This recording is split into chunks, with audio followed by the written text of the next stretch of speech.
कार्यक्रम के तहत राज्य शैक्षिक अनुसंधान एवं प्रशिक्षण परिषद गुरुग्राम में आपका स्वागत है। प्यारे बच्चों, मैं अनिल कुमार G3+D तहसील पुंडरी डिस्ट्रिक्ट कैथल हरियाणा से आपका स्वागत करता हूं। प्यारे बच्चों, अब तक हमने क्या देखा और क्या सीखा? हमने अब तक जो पिछली वीडियो है उसमें सीखा है कि दृष्टि रेखा प्रेक्षक की आंखों से उस वस्तु के बिंदु को मिलाने वाली रेखा होती है।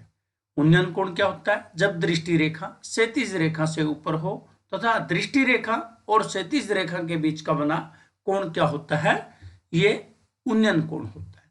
प्यारे बच्चों, जब हम गर्दन ऊपर उठाकर किसी चीज को देखते हैं तब हमारे पास उन्नयन कोण आता है। अवनमन कोण जब दृष्टि रेखा क्षैतिज रेखा से नीचे होती है तो वह उन्नयन कोण बनाती है। प्यारे बच्चों, जब हम गर्दन नीचे करके किसी वस्तु को देखते हैं तो वो कोण क्या होता है? अवनमन कोण होता है। प्यारे बच्चों, अब देखिए कि जो हमारे पास प्रेक्षक और वस्तु है उसमें क्या तालमेल है, किसे हम दृष्टि रेखा कहेंगे और किसे हम क्षैतिज रेखा कहेंगे, और कौन सा उन्नयन कोण होता है, कौन सा अवनमन कोण होता है, उसके बारे में मोटा मोटा सीखते हैं। चलिए प्यारे बच्चों, ये जो रेखा है ये हमारी दृष्टि रेखा है, ये हमारी क्षैतिज रेखा है और ये फिर दृष्टि रेखा हुई। अब मकसद हमारा यहाँ क्या है कि जो हमारा ये दृष्टि रेखा क्षैतिज रेखा से ऊपर होती है इसे क्या कहा जाता है? इसे प्यारे बच्चों उन्नयन कोण कहा जाता है। और जो रेखा क्षैतिज रेखा से नीचे यानी कि जो दृष्टि रेखा क्षैतिज रेखा से नीचे होती है उसे क्या कहा जाता है? उसे अवनमन कोण कहा जाता है। प्यारे बच्चों, ये हमने अब तक पिछली वीडियो में सीखा है।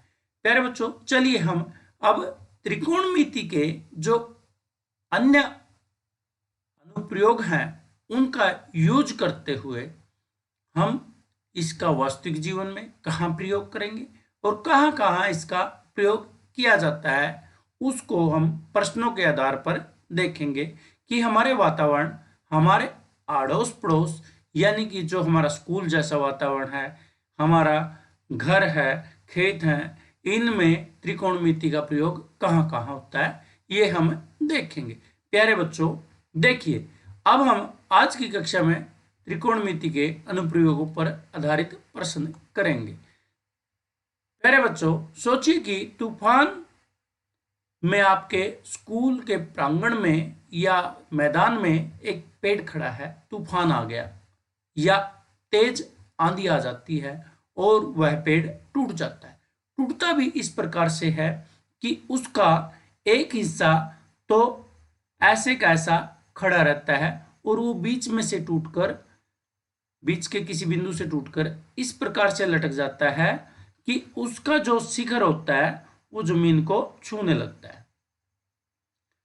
ऐसी सिचुएशन आपने अपनी जिंदगी में जरूर देखी होगी कि कहीं ना कहीं आपने पेड़ को कहीं हिस्से से टूटता हुआ और जमीन को छूता हुआ, ऐसा आपने काफी बार देखा होगा। प्यारे बच्चों, इसको हम त्रिकोणमिति का प्रयोग से हल करने की कोशिश करते हैं। प्यारे बच्चों, ऐसी स्थिति आती है तो आपको पता है कि जो पेड़ होता है वो जमीन के साथ 90 डिग्री का कोण बनाता है, तो यहाँ हम समकोण त्रिभुज का प्रयोग करेंगे। तो ये क्या होगा? ये हमें एक समकोण त्रिभुज के आकार का नजर आएगा जिसमें ए वो बिंदु है जहां से पेड़ टूटा है, बी बिंदु पेड़ का पाद बिंदु है यानी कि जहां इसकी जड़ें हैं, सी वो बिंदु है जहां पर ये पेड़ जमीन को छूता है यानी कि पेड़ का जो टूटा हुआ भाग जमीन को छूता है। चलिए हम इसको पैमाइश के आधार पर आगे कार्य करने के लिए चलते हैं। अब हम पैमाइश करते हैं कि सी से बी तक की दूरी कितनी है। मैं इस पैमाइश को मीटरों में माप लेता हूं। मैंने मान लिया कि 1 सेंटीमीटर क्या होगा? 1 मीटर के बराबर होगा। ये मैं पैमाइश कर लेता हूं। यहाँ से यहाँ तक की दूरी कितनी है, 7 है, तो ये 7 मीटर मैं मान लेता हूँ। तो प्यारे बच्चों ये जो क्या होगी, ये दूरी 7 मीटर होगी। अब मैं मानता हूं कि जो ये पेड़ का हिस्सा है वो जमीन को छूते हुए 45 डिग्री का कोण बनाता है। ये हम प्रकार के माध्यम से या डी का प्रयोग करके हम निकाल सकते हैं।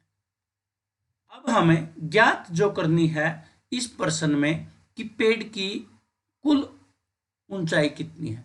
अब प्यारे बच्चों आप बहुत समझदार बच्चे हैं, बहुत प्यारे बच्चे हैं, आपको पता है कि पेड़ यहाँ से लेकर यहाँ तक ए से बी तक की जो दूरी है वो पेड़ का वो तने वाला भाग है जो अभी टूटा नहीं है, और ए से सी तक की जो दूरी है वो पेड़ का वो हिस्सा है जो टूट गया है। यानी कि अगर हमें पेड़ की पूरी लंबाई मापने के लिए बोला जाए तो हम क्या करेंगे, ए बी और ए सी का जोड़ करेंगे। यही हमें पेड़ की टोटल ऊंचाई ज्ञात करनी है। चलिए प्यारे बच्चों अब हम इस क्वेश्चन को थोड़ा सा लिखने के तरीके से सोचते हैं कि किस प्रकार हम लिखकर इसको करेंगे। हमारे पास प्रश्न दिया हुआ है जो हमने बार बार अभी पढ़ा है।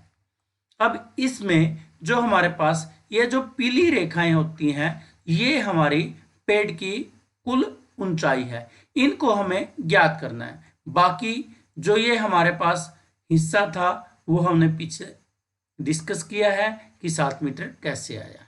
अब प्यारे बच्चों अब हमें अगर पेड़ की ऊंचाई ज्ञात करनी है तो मुझे बार बार इसके एक बार ए बी और एक बार ए सी के मान ज्ञात करने होंगे।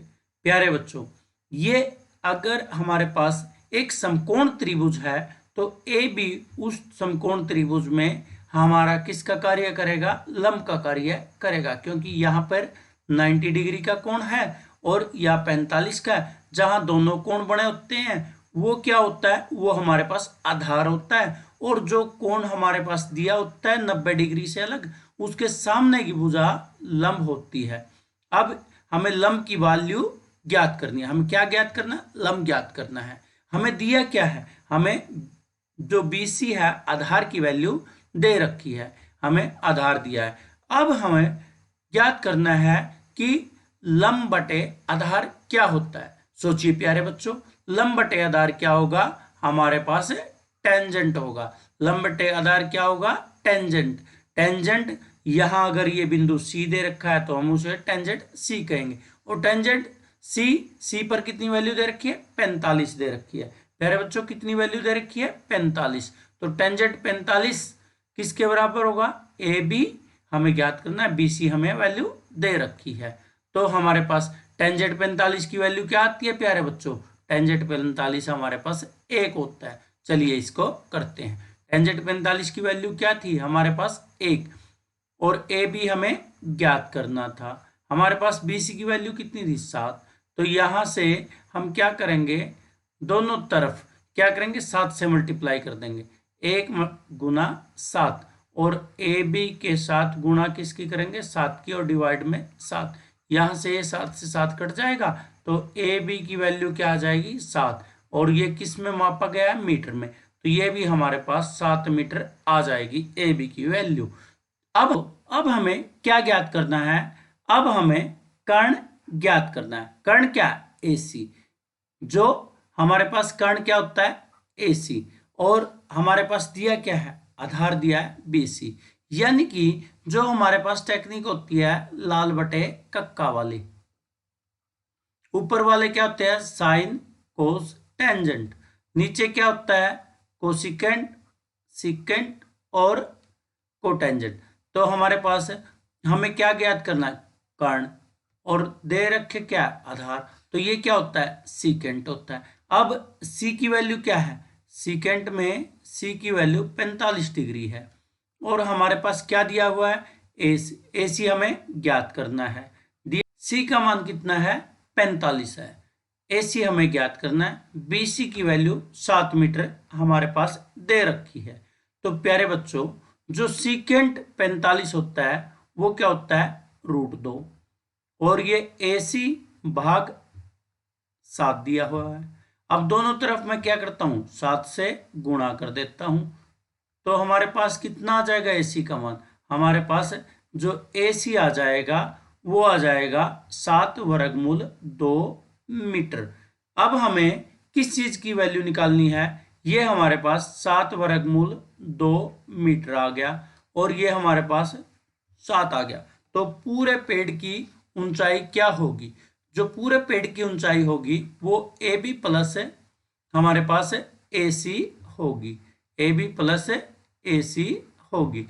तो AB की वैल्यू क्या है प्यारे बच्चों, AB की वैल्यू हमारे पास 7 मीटर है और 20 AC की क्या वैल्यू है हमारे पास 7 वर्गमूल 2 है। तो 7 दोनों में से कॉमन आ जाएगा, ये बचाएगा 1 वर्गमूल 2। ये इतनी मीटर इसकी ऊंचाई आ जाती है पेड़ की कुल। आशा है प्यारे बच्चों ये क्वेश्चन आपको समझ में आया होगा। वो कुछ भी दे सकता है, किसी एक की चीज दे देगा, कभी इसको वैल्यू को बदल के दे देगा या इस पार्ट की दे देगा, इसकी निकलवा लेगा, या ये दे दी तो ये हिस्सा और ये निकलवा लेगा। तो इनमें कोई दिक्कत होनी नहीं चाहिए, बड़े आसान से आप निकाल सकते हो। चलिए एक क्वेश्चन और लेते हैं। ये क्वेश्चन है कि एक सड़क लैंप 12 मीटर ऊंचा है, एक व्यक्ति जिसकी ऊंचाई 1.5 मीटर है लैंप से कुछ दूरी पर खड़ा है। व्यक्ति की आंखों से लैंप के शीर्ष तक देखने का उन्नयन कोण है वो 45 डिग्री का है। व्यक्ति सड़क लैंप के आधार से कितनी दूरी पर खड़ा है।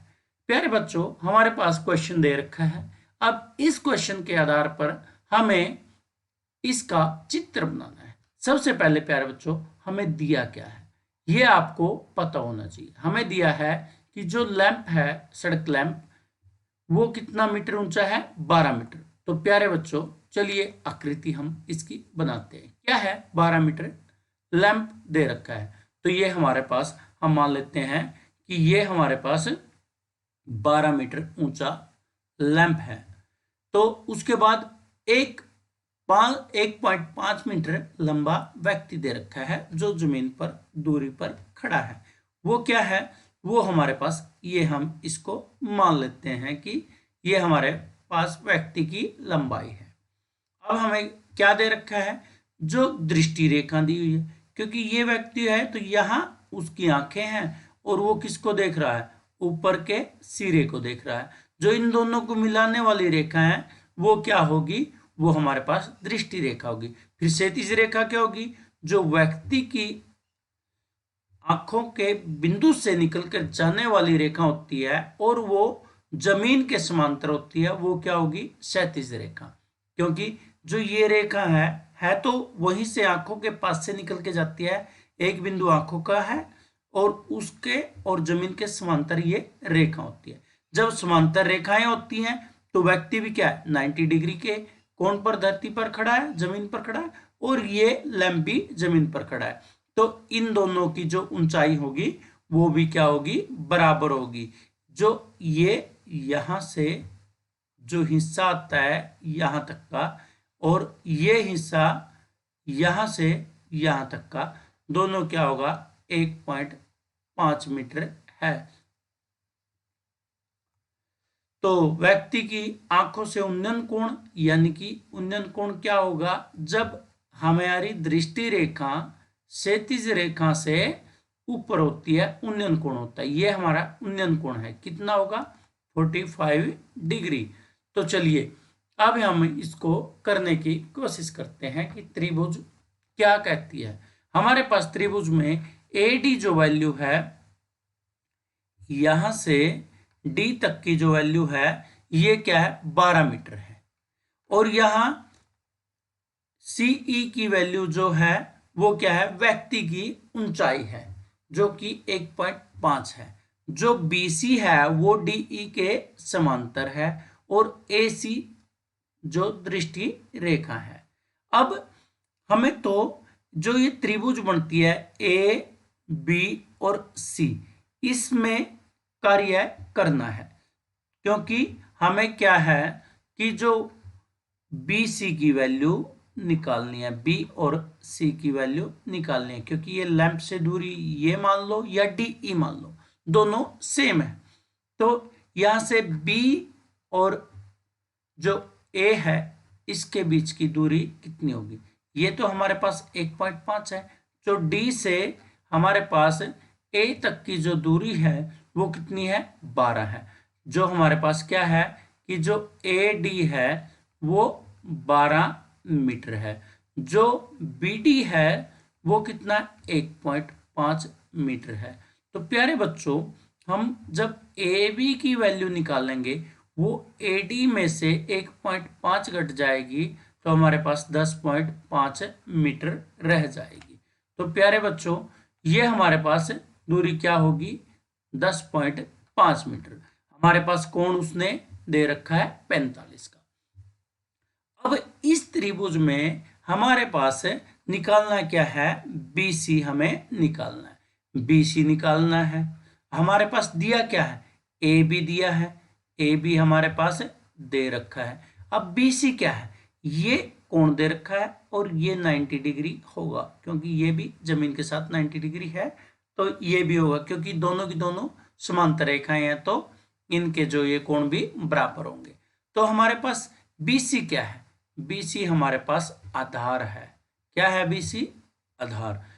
AB क्या है, वो लंब है।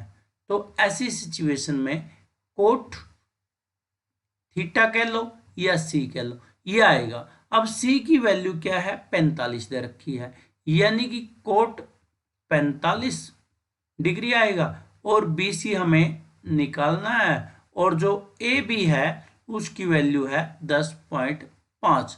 तो हमारे पास क्या होगा, कोट की वैल्यू 45 पर 1 होती है और BC हमें ज्ञात करना है और ये 10.5 मीटर हमारे पास दे रखे। अब दोनों तरफ मैं क्या करूंगा, 10.5 से मल्टीप्लाई कर दूंगा तो क्या हो जाएगा, ये 10.5 डिवाइड बाय 10.5, ये आपस में कैंसिल हो जाएंगे। तो हमारे पास BC की वैल्यू कितनी आ जाएगी, 10.5 मीटर आ जाएगी। तो ये दूरी भी हमारी क्या होगी, 10.5 मीटर आ जाएगी। समझ में आया प्यारे बच्चों, ये था हमारा जो नेक्स्ट क्वेश्चन। अब चलिए हम आगे चलते हैं, त्रिकोणमिति के अन्य अनुप्रयोग कहाँ आप अपनी जिंदगी में प्रयोग कर सकते हैं। अब देखिए, दो लड़कियां हैं, राधा व समीना, क्रिकेट खेल रही थी। तो क्या हुआ, खेलते हुए जो गेंद है वो छत पर जा फंसी, यानी कि जो यहाँ पे ये इनकी गेंद है, यहाँ ये गेंद यहाँ से खेलते हुए चली गई, यहाँ से क्रिकेट बैट के साथ लगाया तो क्या हुआ, गेंद यहाँ चली गई। अब इन्हें आगे गेम खेलने के लिए बॉल की आवश्यकता है। तो आपको बताना है कि राधा को कितनी लंबी सीढ़ी लानी होगी ताकि वह बॉल को उतार सके। हाँ जी, ऐसी सीढ़ी उसको लेके आनी होगी, यानी कि वो ये सीढ़ी ले आई और इस सीढ़ी को आपने बताना है कितनी लंबी है। अगर सीढ़ी को इस तरह रखते हैं कि वह जमीन के साथ 60 डिग्री का कोण बनाती है, यानी कि ये जो सीढ़ी है ये जमीन है हमारी और यहां कितना डिग्री का कोण बनाती है, 60 का बनाती है। छत जमीन से 50 मीटर ऊपर है, यानी कि जहां ये गेंद गई है यहां से यहां जमीन तक की जो दूरी है वो 50 मीटर है। ये आपको कंडीशन दी गई है। तो प्यारे बच्चों, अब इसी के आधार पर आपको इस त्रिकोणमिति जो प्रॉब्लम है इसको हल करना है। तो प्यारे बच्चों देखिए हम इसको किस प्रकार हल करेंगे। मैंने बताया है जब भी ऐसी सिचुएशन आती है उसमें समकोण त्रिभुज का प्रयोग होता है, तो हम इसमें समकोण त्रिभुज बनाने की कोशिश करते हैं। ये यहां से यहां तक 50 मीटर है और ये दूरी है जो जमीन यानी कि जो ये दीवार आई है इससे और जो सीढ़ी है उसके पाद बिंदु के बीच की दूरी है, और हमारे पास जो सीढ़ी की लंबाई है वो हमें ज्ञात करनी है। तो प्यारे बच्चों, ऐसी सिचुएशन में आप क्या करेंगे? सबसे पहले आप क्या करेंगे, जो दी गई जानकारी है उसके आधार पर अपने दिमाग में सोचेंगे कि हमें क्या क्या दिया हुआ है। जैसे मैंने बताया हमें क्या ज्ञात करना है, कौन सा त्रिकोणमिति या अनुपात उसमें लगेगा।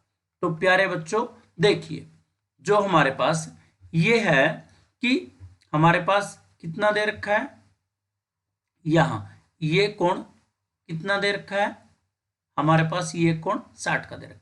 अगर मैं इसको इस तरह से बनाना चाहूं कि मेरे पास ये समकोण त्रिभुज या 90 डिग्री है, ये 60 का कोण है, ये 50 मीटर दे रखी है, यहां पर इसको ये वाली हमें निकालनी है क्योंकि ये क्या है, कर्ण है। हमारे पास दिया क्या है, लंब दिया हुआ है। अब प्यारे बच्चों, जो कर्ण भाग लंब होता है वो किसके बराबर होता है, ये सोचो, क्योंकि इसके लिए आपको बार बार लाल बटे कक्का का प्रयोग करना होगा। आपके पास जो सीधा लंब बटे कर्ण होता है प्यारे बच्चों, वो साइन होता है, और साइन का जो विलोम होता है उल्टा होता है, रेसिप्रोकल होता है, वो क्या होता है, वो होता है कोसिकेंट। कोसिक बोल देते हैं शॉर्ट फॉर्म में। कोसिक ये थीटा आ जाएगा। कोसिक थीटा किसके बराबर होगा, कर्ण बटे लंब के। तो यहां चलिए कोसिक यानी कि सी की जगह वैल्यू या ए की जगह वैल्यू क्या होगी, अब इसमें नाम दे देते हैं कि जो बॉल जहां रखी है वो सी पॉइंट है, ये जमीन को छूता हुआ दीवार का पॉइंट है, यहां ए को जो सीडी है उसका पाद बिंदु मिलता हुआ।